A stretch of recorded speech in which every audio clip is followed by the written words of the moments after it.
Bien, chers amis, bonjour.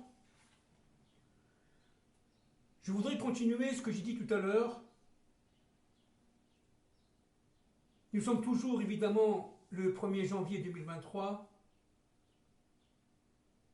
et nous sommes arrivés au chapitre 3, toujours de mon livre, Au-delà de la nuit, page 169 et suivante, sur un thème qui m'est très cher. Il s'agit du thème, et je lis le chapitre 3, la délivrance finale viendra de France. Sinon, alors je lis et j'essaie d'expliquer autant que possible, si Dieu veut, Bezrat Hashem. La terre de France, créée par le Dieu un, maître de toutes les histoires, porte en elle l'ensemble de l'historicité des nations, à travers les civilisations qui ont chevauché le temps et surtout parmi elles la civilisation égyptienne. La France en hébreu se dit Tsarfat. Tsar signifie limite. Le monde où l'observation est limitée par les sens, est limitée par la raison. Je pense, donc je suis, dit Descartes. C'est un monde où le scientifisme entend expliquer tout, où le scientisme entend paraître l'apanage de toute la pensée. Au XIXe siècle, la pensée scientifique venait d'abord et avant tout de France. N'oublions pas que la Révolution française vient de France. La France porte en elle donc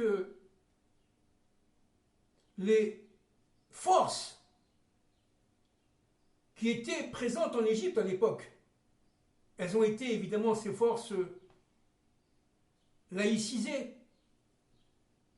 Elles ont été recouvertes de voiles de plus en plus obscurcissants à travers la démocratie, à travers la République, etc., qui, vu de l'extérieur, est un message extrêmement fort, extrêmement beau. Mais lorsqu'on connaît un peu plus la dynamique de l'histoire humaine, on s'aperçoit que la France est une terre d'extériorité. Liée directement d'ailleurs à la faute de Chava, de Ève. La France porte en elle les forces d'extériorité qui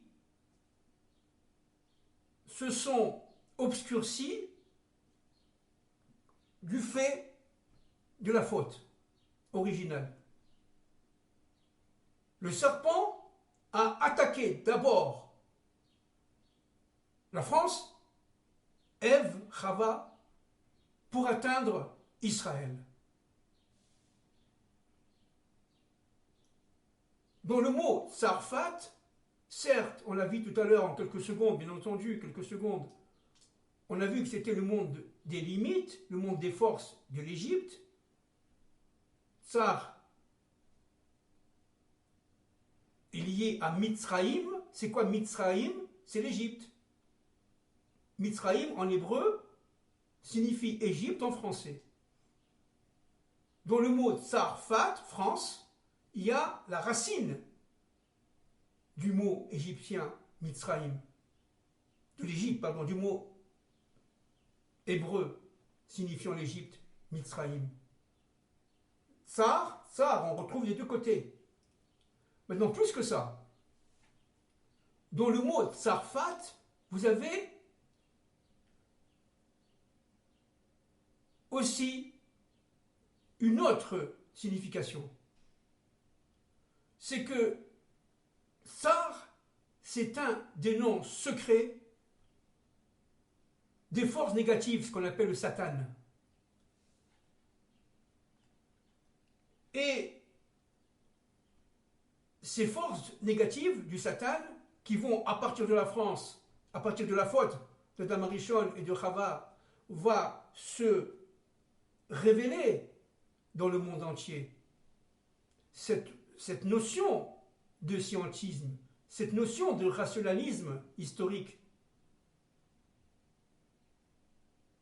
de matérialisme historique, vient dans son essence même de la France. Parce que la France regroupe, si vous voulez, en lui, page 169, deux délivrances. Une délivrance d'extériorité, la Révolution française, la démocratie, Montesquieu, et j'en passe, Voltaire, d'Alembert, Diderot, Rousseau. Ce sont les grands philosophes de ce qu'on appelle du siècle éclairé. Il s'agit de la pensée révolutionnaire, avec, bon, ici évidemment, ce n'est pas le moment, ce n'est pas le temps de le dire, mais il faut le rappeler en quelques secondes. Il s'agit de la victoire de l'individualisation, de l'individu sur le collectif. L'individu prime tout. C'est l'élément fondamental de l'action révolutionnaire de 1789. Le collectif n'étant que le résultat de la somme de ces individus.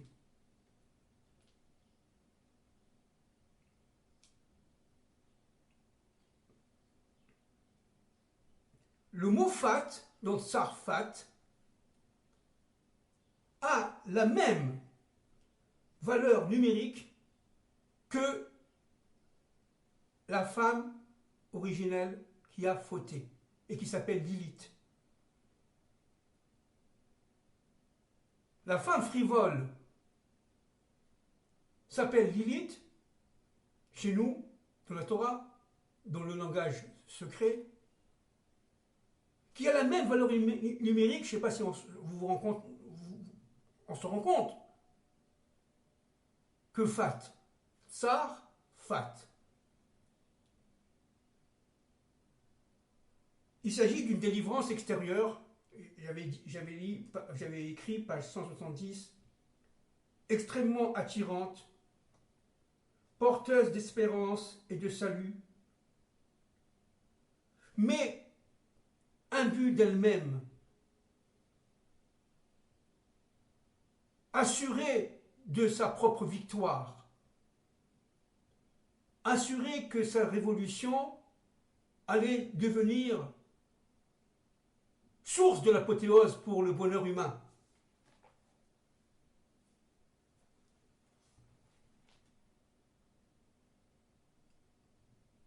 Elle portait en elle, donc, si vous voulez, dans son extériorité,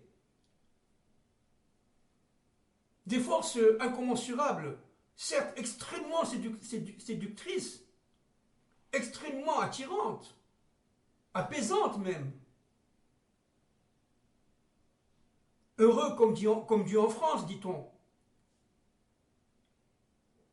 Mais secrètement mortifère.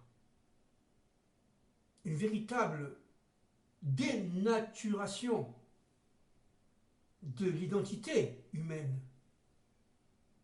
va surgir, se développer, augmenter au fil des années, de manière à entraîner une perte d'identité de cette même nature humaine. L'homme ne deviendra qu'un objet de consommation. C'est pas pour rien que un des seuls pays d'ailleurs qui a lutté pour l'indépendance américaine contre les Anglais à la fin du XVIIIe siècle, c'est la France. La France est pays initiatrice de l'indépendance américaine. Et de l'Amérique sort évidemment la société de consommation. La société où l'homme n'est plus en fait que l'ombre de lui-même, avec le temps, bien entendu, d'une manière cachée, d'une manière secrète. L'homme va devenir l'ombre de lui-même, son identité propre. Il va vivre dans sa propre extériorité et tout le temps, le menant au désespoir, le menant à son propre suicide. Face à cela, il y a la terre d'Israël. La terre d'Israël a aussi évidemment son extériorité et son intériorité. La terre d'Israël représente, si vous voulez, l'intériorité extrêmement cachée qui existe dans la France. La France représente Ève, les nations. Israël, qu'on le veuille ou qu'on ne le veuille pas, représente l'intériorité de ces mêmes nations, notamment de la France, qui est l'élément source à nos époques.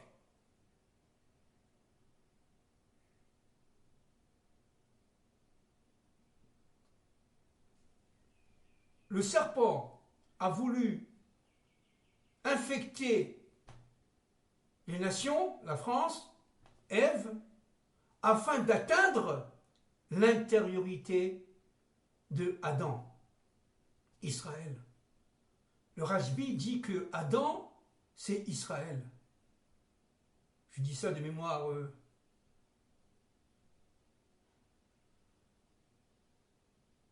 Le but, c'est de séparer le couple initial, l'homme de la femme. Le couple, c'est de séparer l'extériorité de l'intériorité. Or, la France, qui vit encore aujourd'hui dans un état de délabrement avancé, parce qu'elle ne vit que dans son extériorité, eh bien, cette France-là, qui a voulu se détourner du projet divin, reviendra à la fin des temps de l'histoire. Réparer, raccommoder. Elle reconnaîtra ses fautes en pleine tchouva. Elle se réunira enfin à son mari, entre guillemets, Israël. La France a, au fond d'elle-même, cet amour, mais aussi cette haine d'Israël. Elle a cette haine d'Israël d'une manière incommensurable, jusqu'à l'ONU, jusqu'à la diplomatie, etc. La France veut secrètement, tout simplement, la disparition de cette entité qu'on appelle Israël. Parce que tout simplement, ça la gêne, ça la dérange, ça la remet en question, fondamentalement, savoir qui elle est. Elle préfère rigoler, jouir de la vie, du monde des plaisirs, du monde de l'extériorité, le paraître, la mode, etc. C'est joli, c'est tout ce que vous voulez. Mais cela est fantasmatique. Cela résulte de la faute. Bien sûr qu'on peut rigoler, bien sûr qu'on peut vivre notre vie dans le désir, dans le plaisir, mais avec Dieu. Ça, la France ne le veut pas jusqu'à aujourd'hui.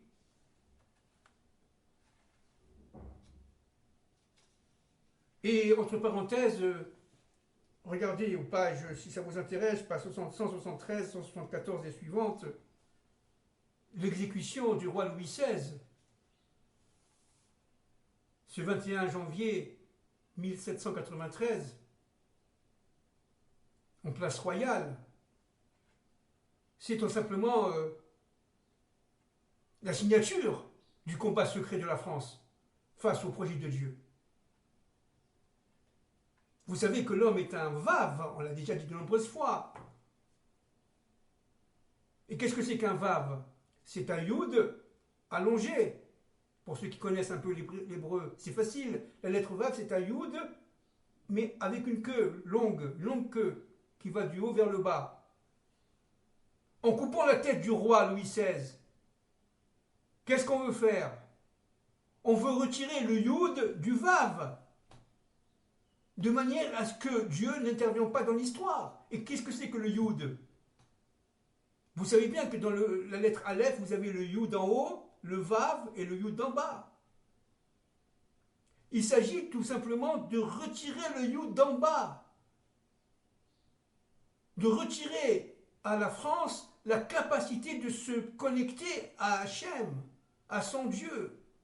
C'est quelque chose d'horrible.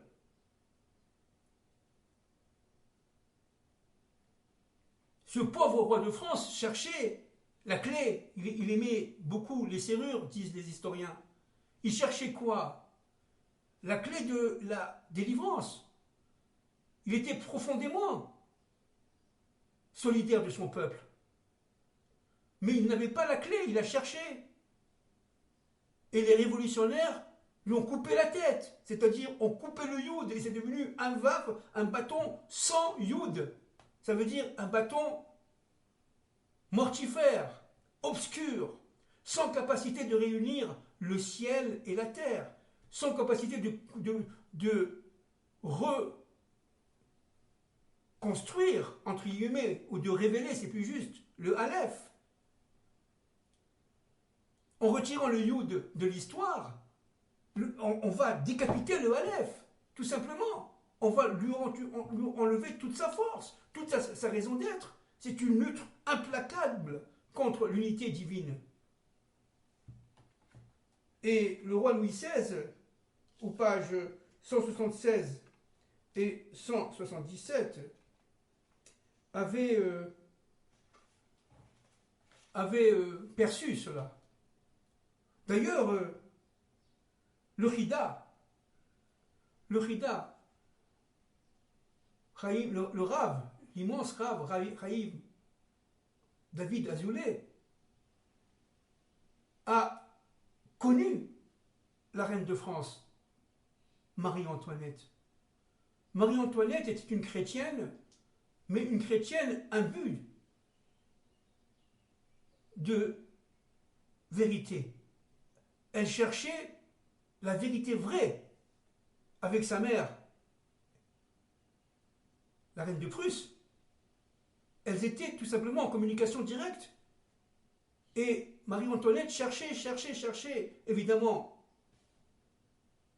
pour l'Europe de l'époque, pour l'humanité tout entière, pour la France, elle cherchait la vérité révélée. Et lorsqu'elle s'est aperçue que un rave, le Rida, était à Paris, il est parti à l'époque à la grande bibliothèque pour chercher des revues sur le judaïsme français, sur le judaïsme secret.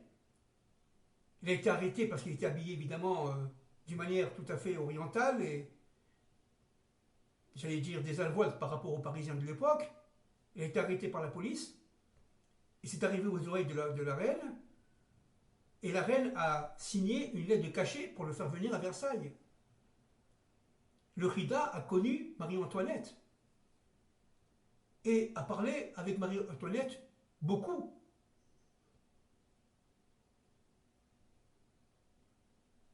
De choses ésotériques.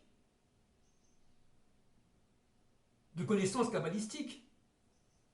À tel point que Marie-Antoinette a demandé au Rida de bénir ses enfants. Fin de, si vous voulez, de la parenthèse. Et ce pauvre Louis XVI, avec sa femme, qui elle aussi a été décapitée, bien entendu, cherchaient tout simplement, pour leur peuple, la France du XVIIIe siècle, qui était extrêmement endettée, pénétrée d'une création monétaire inflationniste éhontée, sans aucun contrôle. La France qui avait du mal à survivre au niveau matériel. Eh bien, cette France-là va revivre sa propre révolution, sa propre révolution française, j'allais dire à l'envers, mais de nos jours. De nos jours, la France va vivre les péripéties qu'elle a vécues en 1789, avant et après, avec un risque de guerre civile. Bien sûr, pour ceux qui savent voir, pour ceux qui savent regarder, rien ne va plus en France aujourd'hui, bien entendu. Le budget est extrêmement déficitaire, un déficit de plus de 140% c'est le minimum, ça, du PIB, de la production intérieure brute, c'est-à-dire de l'ensemble des valeurs ajoutées créées en France. 140% de déficit, 30% du budget part au financement de ce qu'on appelle l'intérêt de la dette, ce qu'on appelle le service de la dette. 30% de ce qu'il produit en France part là, il faut le savoir. Et la France est obligée de s'endetter sur les marchés financiers à tire-larigot de plus en plus, notamment sur le marché américain, pour pouvoir s'en sortir et financer les retraites et financer les dépenses sociales.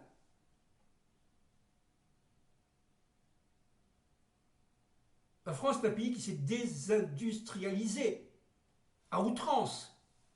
Et la dernière phase de désindustrialisation, se fait sous nos yeux. La destruction des PME, PMI, durant les 5 dernières années, notamment pendant la période du Covid,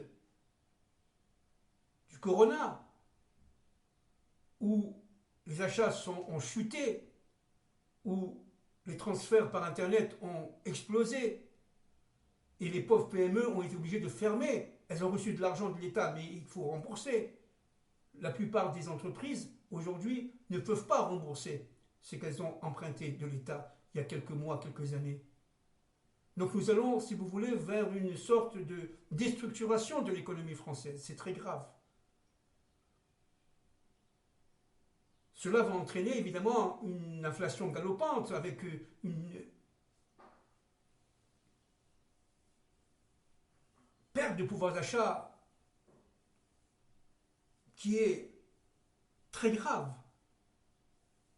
Et vous savez, je vous ai déjà dit, que le pouvoir d'achat, c'est un rapport entre le revenu et les prix.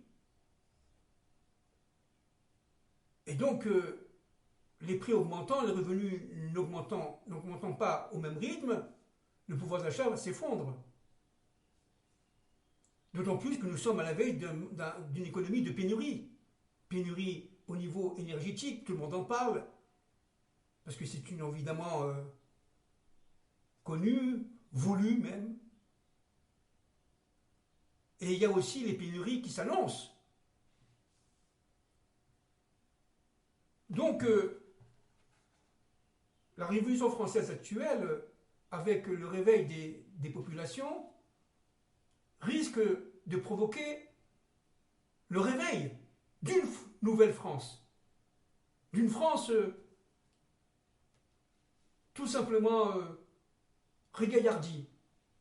D'une France en fait réparée. D'une France qui va accepter aussi profondément que possible sa fonction voulue par Dieu. Dieu aime la France. Israël se sent relié à la France.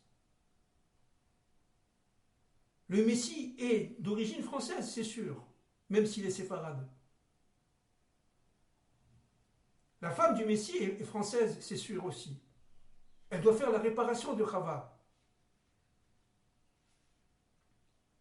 On en reparlera, c'est très important. Donc, en ce 1er janvier 2023, année certainement annonciatrice d'événements plus que difficiles, plus que délicats, d'événements très difficilement prévisibles, parce que tout simplement cachés par la divinité. Nous sommes certainement, d'après ce que je ressens, évidemment je suis ni prophète, ni Messie, bien entendu, mais d'après ce que je ressens humblement, nous allons vers un développement d'événements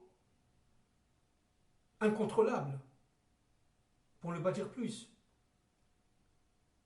Et la France va être ce fervent, cet être universel, les nations, qui va provoquer la libération des peuples.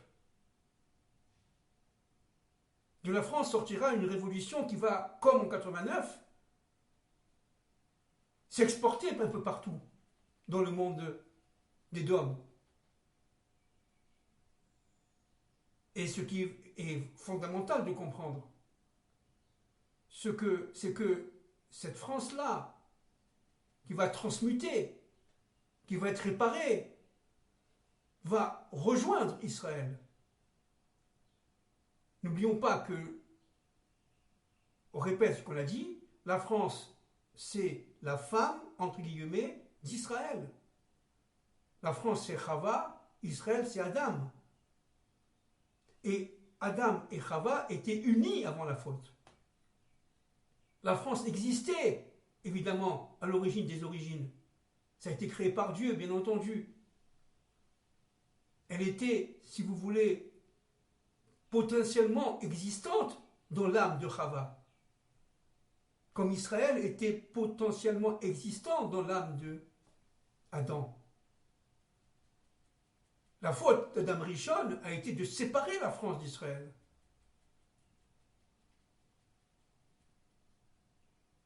Israël a été, au niveau de l'histoire contemporaine, abandonné par la France en 1967. On le sait, n'est-ce pas? Les fameuses mesures du général de Gaulle. Et jusqu'à présent, il y a un sentiment de frustration en Israël par rapport à la France. On le comprend. Il y a certainement une attirance, mais il y a aussi une désespérance par rapport à ce pays. On attend évidemment l'intervention de Dieu dans l'histoire, par l'intervention évidemment des femmes, notamment des femmes françaises, qui vont tout simplement se révolter. Comme au temps de 89, où les poissonnières de la rue Quincampoix se sont révoltées parce qu'il n'y avait plus rien à manger. Elles n'arrivaient plus à vendre. La crise économique était terrible en 1789. Elle a commencé avant, bien entendu, mais elle a atteint son suprême, si vous voulez, intensité en 89. Et après, bien sûr, et après. Et c'est ce qu'on va vivre aujourd'hui. Il faut être très fort. Il faut résister à notre propre extériorité qui est utilisée d'une manière maléfique par des forces qui sont en nous. Espérons que la France fera tchouva, reconnaîtra ses torts par rapport à elle-même, par rapport à sa mission qui est grandiose, par rapport à, entre guillemets, son mari Israël, et que ce couple-là, reformé, reviendra parce que c'est la matrice de la messianisation du monde. Merci beaucoup.